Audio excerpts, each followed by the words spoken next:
ॐ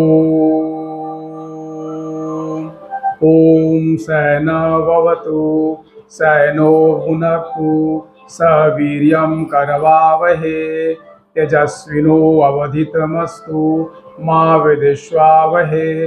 ॐ शांति शांति शांति।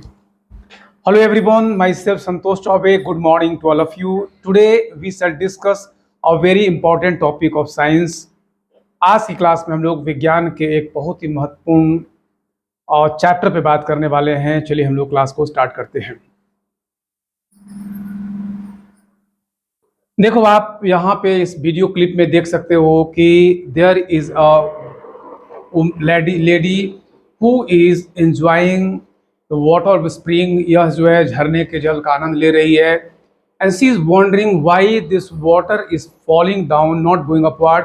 और सोच रही है कि यह जल क्यों नीचे गिर रहा है, यह ऊपर की ओर क्यों नहीं चला जा रहा है, यह ऊपर की ओर क्यों नहीं चला जा रहा। इसी प्रकार से आपको बताना चाहूँगा कि यह जो हमारी पृथ्वी है, the earth is moving with speed of 1,07,000 kilometre per hour around the sun. जो हमारी पृथ्वी है सूर्य के चारों ओर लगभग 1,07,000 किलोमीटर की स्पीड से भाग रही है। और पृथ्वी के साथ में जो उसके एक वायु का आवरण घिरा हुआ है, वायुमंडल, वह भी उसके साथ ही साथ चक्कर लगाता है। सवाल यह है कि कौन है जो वायुमंडल को स्थलमंडल और जलमंडल से बांध कर रखा हुआ है। इसी प्रकार से मैं आपको बताऊं कि आप देख सकते हो कि यह उपग्रह या सैटेलाइट्स हैं जो पृथ्वी कक्षा में चक्कर लगा रहे हैं। Almost 5,000 satellites are moving in different orbits of the earth. पृथ्वी की विभिन्न कक्षाओं में चक्कर लगा रहे हैं और किसी भी बिंदु पर जब वो जो उनकी जो गति होती है वह गति होती है स्पष्ट रेखीय दिशा में, सीधी गति होती है। सवाल यह है कि कौन है जो इन उपग्रहों को घूमने के लिए बाध्य कर देता है, जो उपग्रहों को मुड़ने के लिए बाध्य कर देता है। इसी प्रकार से मैं दिखा दूं आपको कि यहाँ पर आप देख रहे हो कि यह एक सिंपल पेंडुलम है और पेंडुलम का जो गोलक है इधर से उधर की गति कर रहा है, टू एंड फ्रो मोशन कर रहा है। And if we take it in vacuum, यदि हम इसे निर्वात में लें तो इसे किसी प्रकार की ऊर्जा की कोई जरूरत नहीं पड़ेगी और एक बार यह गति पकड़ लेगा तो लगातार अनवरत गति करता रहेगा। कौन है जो इसके गति कराने के लिए जवाबदेह या जिम्मेवार है? इसी प्रकार से मैं आपको दिखा रहा हूं कि एज्यूम करिए कि there are some scientist who are travelling toward the centre of the earth. कुछ वैज्ञानिक हैं जो पृथ्वी के केंद्र की ओर जा रहे हैं। ऐसी हम कल्पना कर रहे हैं, पृथ्वी के केंद्र की ओर जा रहे हैं। और when they reach at the centre of the earth they experiences weightlessness. जब वे पृथ्वी के केंद्र पे पहुंचते हैं तो उन्हें भारहीनता का अनुभव होता है। उनको लगता है उनका कोई भार नहीं है। आखिर क्या कारण है कि उनको पृथ्वी के केंद्र पे जाने पर किसी भार का कोई अनुभव नहीं होता। इसी प्रकार से बताऊं कि the earth is moving on its own axis. पृथ्वी क्या कर रही है, अपने अक्ष पे घूम रही है और यह भूमध्य रेखा के सापेक्ष में relative to equator it moves with 1660 kilometre per hour. यह 1660 किलोमीटर प्रति घंटे की स्पीड से घूमती है। लेकिन पृथ्वी की गति को क्या किया गया, इसकी गति को बढ़ा दिया गया। जब इसकी गति को 17 गुना तक बढ़ा दिया गया तो हम लोग क्या देखते हैं कि भूमध्य रेखा के आसपास जो वस्तुएं हैं वे फ्लाई कर रही हैं, उड़ने लग जा रही हैं। आखिर this man is wondering why this objects are flying. ये वस्तु जो है वह क्यों उड़ जा रहे हैं, ये वस्तु जो है वह क्यों उड़ जा रहे हैं। यहाँ पे मैं बताना चाहूंगा कि एक आदमी है, एक एस्ट्रोनॉट है जिसको लाया गया पृथ्वी से मंगल पर and he is wondering that why his weight has reduced to 38% of weight of the earth. वह सोचता है कि पृथ्वी के भार जितना पृथ्वी का भार था, उस पृथ्वी के भार से मंगल पर जाने पर उसके भार में 38% की कमी क्यों आ गई, 38% कमी क्यों आ गई। इसी प्रकार से मैं आपको बताऊं यह समंदर है और इस समंदर में उठती हुई ऊंची ऊंची लहरें, इनको हम लोग टाइड कहते हैं। कि why there is tide in sea, समुद्र में लहरें क्यों उठती हैं। कभी निम्न लहर उठती है तो कभी जो है यह ज्वार जो होता है, कभी ऊंच ज्वार होता है, कभी निम्न ज्वार कभी ऊंच ज्वार क्यों उत्पन्न होते हैं और ज्वार के साथ में भाटा क्यों आता है। These are questions which can be answered by a single concept. That concept is called as gravitation. ये सभी प्रश्नों का एक ही उत्तर है, गुरुत्वाकर्षण या गुरुत्वाकर्षण का अभाव। हम लोग आज की क्लास में इसी मुद्दे पे विस्तार से चर्चा करने वाले हैं। इसी पे बात करेंगे हम लोग कि आखिर यह गुरुत्वाकर्षण जो है वह क्या है और यह किस प्रकार से इस ब्रह्मांड का एक बड़ा ही मूल बल है। मैं आपको बताऊं कि जो कॉन्सेप्ट ऑफ ग्रेविटेशन है या कॉन्सेप्ट ऑफ ग्रेविटेशन ने यह मानव के जीवन में एक क्रांति लेकर आया। अगर मैं कहूं कि which principle is the single most important principle of the science, विज्ञान का एक ऐसा सिद्धांत जिसको माना जाए कि सबसे महत्वपूर्ण सिद्धांत है, वह कौन है? तो मैं कहना चाहूंगा कि यह है ग्रेविटेशन या गुरुत्वाकर्षण। तो in fact the concept of gravitation has brought a revolution, and revolution can't be possible with a single person or in a single day. यह जो गुरुत्वाकर्षण का सिद्धांत है, यह क्रांतिकारी सिद्धांत है और क्रांतियां एक दिन में आती नहीं है और क्रांति एक व्यक्ति द्वारा लाया नहीं जाता। तो जाहिर सी बात है कि यह जो सिद्धांत है, यह सिद्धांत का विकास हुआ है। आइए देखते हैं कि how the concept of gravitation was developed. From time immemorial, our ancestors experiences the development of their brain. जो हमारे पूर्वज थे अनादिकाल से उन्होंने इस बात का अनुभव किया कि उनके दिमाग का विकास हो रहा है, उनका मस्तिष्क का विकास हो रहा है। And when they experiences development in their brain, they were perplexed by some incidents of the nature. प्रकृति की घटने वाली जो घटनाएं थी उनको उद्वेलित करते थे। They were wondering why days are followed by nights, कि जो दिन है दिन के बाद रात की घटना क्यों घट जाती है। यहाँ पर आप देख रहे हो, इधर दिन है और यहाँ पे रात है, तो आखिर दिन के बाद रात की घटना क्यों घट जाती है। इसी प्रकार से बताना चाहूँगा कि our ancestors were not certain about the shape of the earth. हमारे जो पूर्वज थे, हमारे पृथ्वी के आकार के बारे में निश्चित नहीं थे। वो सोचते थे कि पृथ्वी चपटी है कि पृथ्वी गोलाकार है। इसी प्रकार से मैं बताऊं कि our ancestors were also not certain about the occurrence of changing climate. जो मौसम में परिवर्तन होता है उसके बारे में भी वो जानकार नहीं थे। वो सोचते थे क्यों जाड़े के बाद गर्मी, गर्मी के बाद बरसात, इस प्रकार के मौसम में क्यों होते हैं परिवर्तन। तो मैं आपको बताना चाहूंगा कि द फर्स्ट ऑफ ऑल, सबसे पहले यूनान के एक वैज्ञानिक हुए जिनका नाम है थेल्स। 600 ईसा पूर्व में उन्होंने यह बताया कि shape of the earth is spherical, जो पृथ्वी का आकार है गोलाकार है। उनका यह कहना था कि जब समंदर में जहाजें, पानी का जहाज जाती हैं, तो पानी के जहाज जो है डूबते प्रतीत होते हैं, हालांकि वो डूबते नहीं है। उन्होंने कहा इसका सीधा मतलब है कि पृथ्वी चपटी नहीं है, पृथ्वी गोलाकार है। तो Thales is the first scientist who said that the shape of the earth is spherical. उन्होंने कहा कि पृथ्वी गोलाकार है। फिर बताऊं कि एक मिस्र के वैज्ञानिक हुए जिनका नाम था टॉलमी। पहली सेंचुरी में उन्होंने किताब लिखी अल्मागेस्ट। उस किताब में उन्होंने एक सिद्धांत दिया जिस सिद्धांत का नाम है जियोसेंट्रिक कॉन्सेप्ट। टॉलमी ने कहा कि जो पृथ्वी है, पृथ्वी क्या है कि वह गोलाकार है और सभी आकाशीय पिंड उसके चारों ओर चक्कर लगा रहे हैं, क्योंकि पृथ्वी उसका केंद्र है। और वो चक्कर जब लगा रहे हैं तो सूर्य भी चक्कर लगाता है। सूर्य चक्कर लगाते लगाते पृथ्वी के जिस भाग के पहुंचता है उधर दिन होता है और दूसरे भाग में रात हो जाती है। I would like to tell you that was the wrong explanation of the occurrence of day and night. यह रात और दिन की घटने वाली जो घटना के बारे में यह एक्सप्लेनेशन दिया गया, एक्सप्लेनेशन सही नहीं था, यह व्याख्या सही नहीं थी। लेकिन उन्होंने जो सिद्धांत दिया कि the earth is the centre of the universe, यह पृथ्वी ब्रह्मांड का केंद्र है, इस सिद्धांत को जियोसेंट्रिक कॉन्सेप्ट कहा गया। लेकिन धीरे धीरे मानव को सच्चाई की जानकारी होने लग गई कि आखिर कौन घूम रहा है, कौन नहीं घूम रहा है। तो मैं बताना चाहूंगा कि we are very lucky that a great scientist were born on the land of India. Bharat की धरती पर एक ऐसे वैज्ञानिक का जन्म होता है जिसको दुनिया आर्यभट्ट के नाम से जानती है। In 512 AD he wrote a treatise, उन्होंने एक बुक लिखी जिस किताब का नाम है आर्यभट्टीय। उस किताब में उन्होंने लिखा the earth is moving on its axis approximately in 24 hours and this is the cause of occurrence of day and night।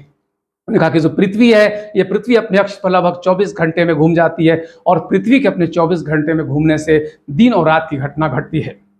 इसी प्रकार से बताना चाहूंगा कि एक जो है वो आर्यभट्ट के के जो स्कूल है, आर्यभट्ट की जो शिक्षा थी, उस शिक्षा से प्रेरित एक विद्यार्थी थे जिनका नाम था ब्रह्मगुप्त।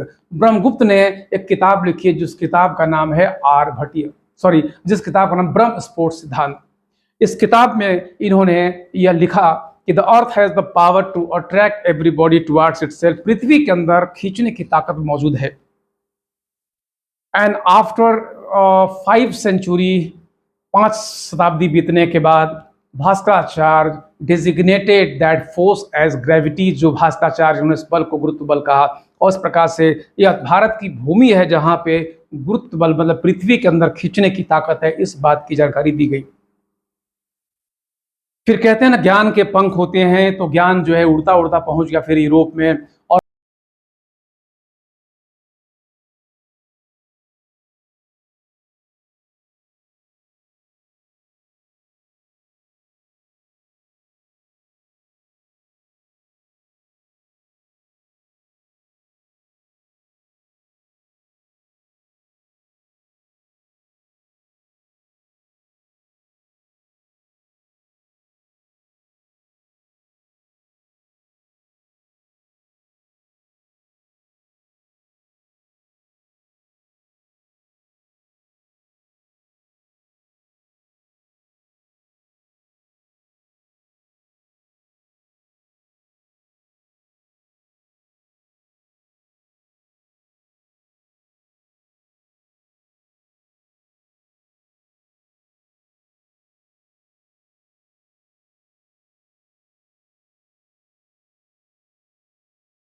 m2 से लिखते हैं,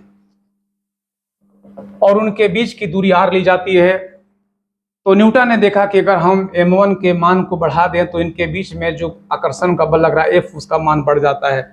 अगर हम m2 की वैल्यू को बढ़ा दें तो भी F की वैल्यू बढ़ जाती है, जब दोनों को बढ़ा दें तो भी बढ़ जाती है। इसका सीधा मतलब होगा F is directly proportional to m1 directly proportional to m2। इसका मतलब होगा F directly proportional to m1 into m2, F directly proportional to m1 into m2। लेकिन न्यूटन ने यह भी देखा कि जब समंदर में लहरें उठती हैं, आपके किसके कारण से समंदर में जो है ज्वार उत्पन्न होते हैं, किसके कारण से? वह चंद्रमा और सूर्य के गुरुत्वाकर्षण कारण से।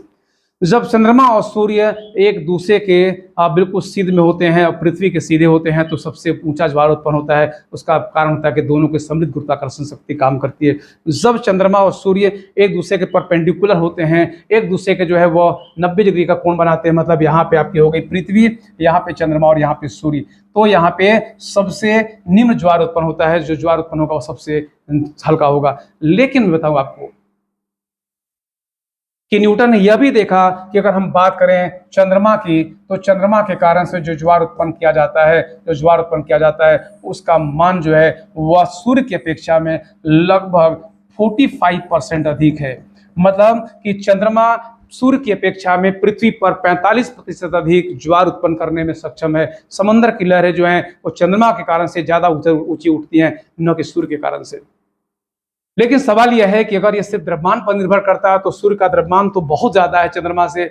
तो उन्होंने कैलकुलेशन करना शुरू किया और उन्होंने समझ लिया कि ये दूरी का मामला है। उन्होंने यह देखा कि अगर हम चंद्रमा की दूरी को जो 3,84,400 किलोमीटर उसको ले लें, सूर्य की दूरी को लें जो 1.4916/11 मीटर है, और इनका मान को अगर हम रखें, तो उन्होंने देखा इसके वैल्यू को रखने पर ये बात समझ में उनको आ गई कि अगर हम दूरी को दोगुनी बढ़ा दें तो बल 4 गुना कमजोर आता है, दूरी को 3 गुनी बढ़ा दें तो बल 9 गुना कमजोर आता है, 4 गुनी बढ़ा दें 16 गुना कमजोर आता है। इसका सीधा मतलब है कि अगर हम इनके बीच की दूरी को r ले लें तो F जो है यह डायरेक्टली प्रोपोर्शनल हो जाएगा 1/r² के।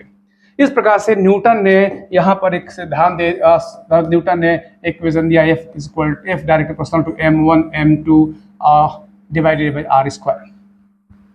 अब देखो यह जो प्रोपोर्शनल का चिन्ह है इसको हटा करके जब हम लोग इसका इक्वेशन बनाएंगे तो इक्वेशन क्या बनेगा? इक्वेशन बनेगा F = g m1 m2 divided by r²। आपको पता ही है कि जब हम लोग समानुपाती का चिन्ह हटाकर बराबर का चिन्ह देते हैं तो वहां पर एक कांस्टेंट लगाना पड़ता है, और उस जिस कांस्टेंट का कोई भी नाम हो सकता है। यहाँ पर कांस्टेंट नाम दिया गया यूनिवर्सल ग्रेविटेशनल कांस्टेंट, और इसकी एक निश्चित सर्टेन वैल्यू होती है। Newton wanted to know this value, Newton wanted to calculate this value but he was not successful. Newton इसका मान निकालना चाहते लेकिन सफल नहीं हो पाए, और 1727 में न्यूटन का देहावसान हो गया। न्यूटन की मृत्यु के बाद उन्हीं के देश के वैज्ञानिक का नाम था हेनरी कैवेंडिश। उन्होंने जी की वैल्यू जो है वह सुग्राही तूले के माध्यम से निकाल दिया, और जी की वैल्यू आई 6.67 10⁻11 न्यूटन मीटर स्क्वायर प्रति किलोग्राम स्क्वायर। इस प्रकार से इस जो कैपिटल जी है इसकी वैल्यू निकल गई बराबर g m1 m2/r²। अब मैं बताऊं आपको कि अगर हम किसी भी पिंड का m1, अगर 1 किलोग्राम के दो पिंड है आप रख लीजिए, उसके बीच की दूरी 1 मीटर रख लीजिए, तो यहाँ पर आपको लगेगा कि यहाँ पर जो बल है नगण्य है, नहीं के बराबर है। यही कारण है कि हम सब एक दूसरे पर बल तो लगाते हैं लेकिन इस बल का अनुभव होता नहीं है मेरे भाई। अब आइए हम लोग बात करते हैं पृथ्वी के द्वारा लगाए गए गुरुत्वाकर्षण बल के बारे में। तो आपने यहाँ पर देखा कि पृथ्वी के द्वारा जो लगाया गया गुरुत्वाकर्षण का जो बल है,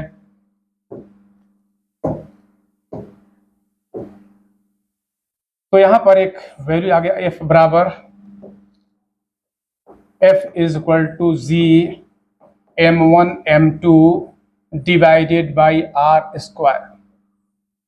अब हम लोग बात करते हैं, सपोज करिए एक पिंड है, उसके ऊपर पृथ्वी कितना बल लगा रही है, हम लोग इसको कैलकुलेट करेंगे। आइए, यह आपकी पृथ्वी है, मान लिया जाए कि इसका मास या द्रव्यमान m ही है, और एक पिंड है जिसका द्रव्यमान m है, और पृथ्वी की त्रिज्या यहाँ पे है re। तो अगर हम लोग इस इक्वेशन की बात करें तो उस इक्वेशन के आधार पर पृथ्वी कितना बल लगा रही है, तो पृथ्वी बल लगा रही है आपके F बराबर g me M divided by R E square. और आर ई स्क्वायर हम लोग आर ई इसलिए ले रहे हैं क्योंकि पृथ्वी का वह बिंदु जो उसका केंद्र है वहीं से इसका संपूर्ण द्रव्यमान संतुलित होता है, जिसको हम लोग सेंटर ऑफ मास कहते हैं। इसलिए यहाँ पर दूरी कहाँ से ली जाएगी, और सतह से नहीं ली जाएगी बल्कि केंद्र से ली जाएगी। तो यहाँ पर ये होगा G M B M divided by R E square.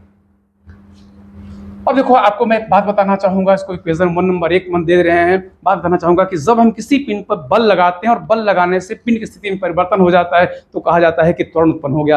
और उस त्वरण का मान कितना होता है, तो it is equal to the rate of change of velocity of body, या पिंड के वेग परिवर्तन के दर के बराबर होता है। पृथ्वी के द्वारा लगाया गया जो गुरुत्व बल है, उस गुरुत्व बल के कारण से त्वरण उत्पन्न होता है, उसको कहते हैं expression due to gravity. Expression due to gravity इसको लोग स्मॉल जी से लिखते हैं। और जाहिर सी बात यह है कि अगर किसी पिंड पर के कहा जाए कि पृथ्वी जो है इस पर कितना बल लगा रही है, तो बल बराबर क्या होता है मेरे भाई, तो बल बराबर होता है द्रव्यमान इंटू त्वरण, द्रव्यमान इंटू त्वरण, m इंटू जी। तो m इंटू जी, तो पृथ्वी कितना बल लगा रही है इस पिंड पर, mg का बल लगा रहे हो, कितना लगा रही है, तो जी एम ई एम बटे आर स्क्वायर का बल लगा रही है। इन दोनों को आप इक्वेट कर दो, तो इक्वेट करोगे तो ये आ जाएगा आपका, ये आ जाएगा, ये आ गया,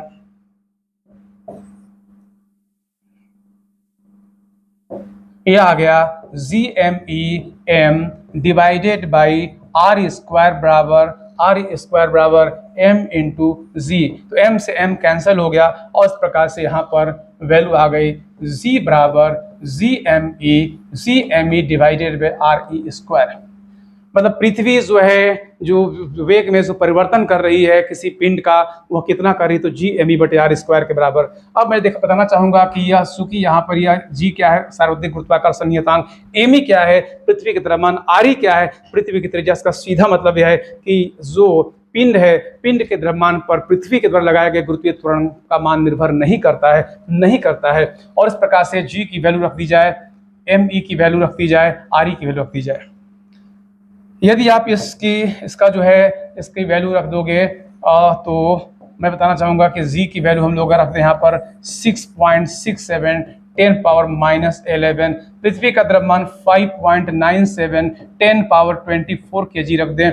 और पृथ्वी की औसत जो त्रिज्या है वो 6371 किलोमीटर का स्क्वायर ले लें, तो यहाँ पर वैल्यू आ जाएगी 9.82 मीटर पर सेकंड स्क्वायर। पृथ्वी जो है जो हमारे ऊपर जो त्वरण पैदा करती है, मतलब जब पृथ्वी से किसी पिंड को ऊपर से छोड़ोगे तो 1 सेकंड के बाद उसका वेग 0 से बढ़ करके 9.82 मीटर पर सेकंड के बराबर हो जाएगा।